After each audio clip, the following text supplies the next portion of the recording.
देखिए आदरणीय श्रोतागण, आयुर्वेद के संदर्भ में विलक्षण, दुर्लभ और अत्यंत उपयोगी जानकारियां आपके साथ साझा करते रहते हैं। तो उसी कड़ी में एक और जानकारी आपके साथ साझा कर रहे हैं। जैसे आयुर्वेद का सिद्धांत पुरुषार्थ चतुष्टय का है, धर्म अर्थ काम मोक्ष का और त्रिदोष का सिद्धांत है, वात पित्त कफ का। इसी तरह से जो तीन गुण होते हैं उन पर भी आधारित आयुर्वेद का सिद्धांत है, सत्य रज और तम। तो इन गुणों को जानना भी अत्यंत आवश्यक है प्रत्येक मनुष्य के लिए, स्वस्थ और सुखी रहने के लिए।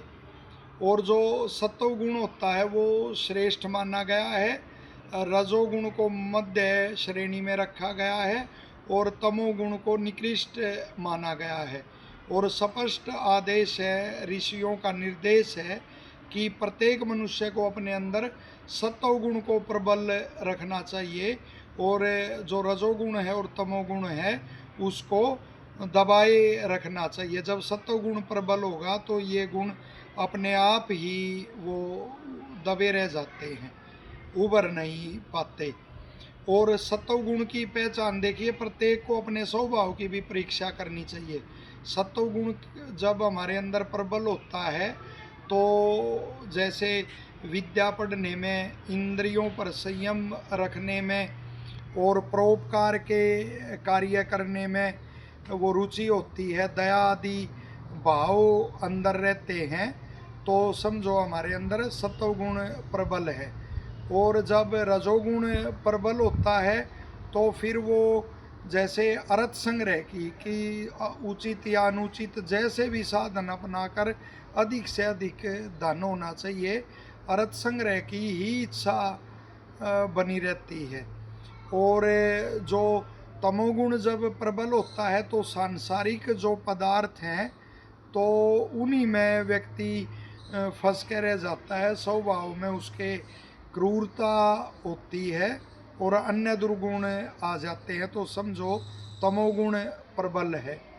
और आयुर्वेद के ऋषि स्पष्ट निर्देश करते हैं कि सत्व गुण ही व्यक्ति के अंदर प्रबल होना चाहिए। और उसका लाभ क्या होता है, तो ऋषि स्पष्ट करते हैं कि जो सत्व गुण प्रबल जिसके अंदर होता है, ऐसा व्यक्ति जो शारीरिक और मानसिक दुख होते हैं उनको स्वयं अपने आत्मबल से आसानी से सहन कर लेता है।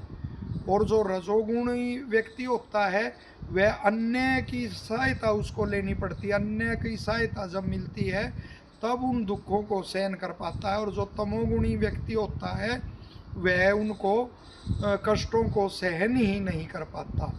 और सत्वगुण का ये भी लाभ है कि सत्वगुण होने से जो शल्य क्रियाएं होती हैं, ऑपरेशन जिसको बोलते हैं, कोई छेदन भेदन, ऐसा कोई शारीरिक कष्ट होने पर, रोग होने पर ये क्रियाएं जब करवानी पड़ती हैं तो सतोगुणी व्यक्ति उनको भी आसानी से सहन कर लेता है। और साथ ही जो सतोगुणी व्यक्ति होता है तो उसको मानसिक रोग भी नहीं होते। मानसिक रोगों का कारण भी रजोगुण का और तमोगुण का बढ़ना ही माना गया है।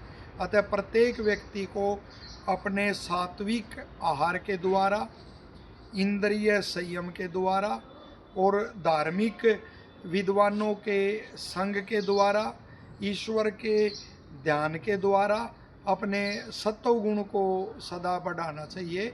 और रजोगुण और तमोगुण की पहचान करके कहीं ये गुण तो मेरे अंदर नहीं आ रहे तो उनको अभ्यास से और यत्न से उनको दबाए रखना चाहिए। आशा यह जानकारी आपको उपयोगी लगेगी और लोकहित में आप इसको शेयर भी करेंगे। और वीडियो अच्छी लगती है तो आप लाइक करेंगे। और चैनल को आपने सब्सक्राइब नहीं किया है तो ऐसी दुर्लभ जानकारियों के लिए चैनल को भी आप सब्सक्राइब करेंगे। आप सबका धन्यवाद, सभी को शुभकामनाएं।